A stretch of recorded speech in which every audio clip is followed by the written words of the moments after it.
must fight o'er the rampart. Today, 894 flags adorn these grounds. Each flag represents a member of the Nevada family lost in a military conflict.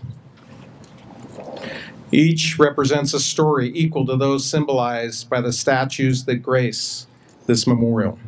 And I know that these flags represent someone you or I have known, someone perhaps we have loved and we have lost. There can be no better tribute than to hold them in our hearts as we reflect on the pilgrimage we have made on this day. It is here that we gather to dedicate this now sacred ground and give voice to America's heroes. The memorial itself has a story worth telling. It is, without a doubt, worthy of those who have dedicated their lives in the name of freedom and country.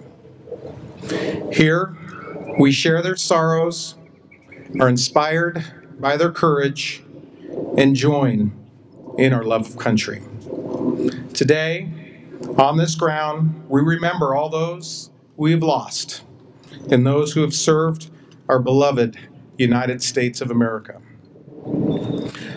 But as Abraham Lincoln observed in perhaps the most famous war memorial speech of all time, we cannot dedicate, we cannot consecrate, we cannot hallow this ground.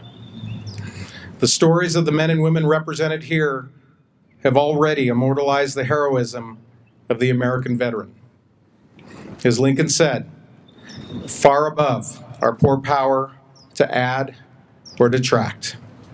The statues rendered here represent the history of American conflicts in the nearly 2.5 centuries of our nation's history.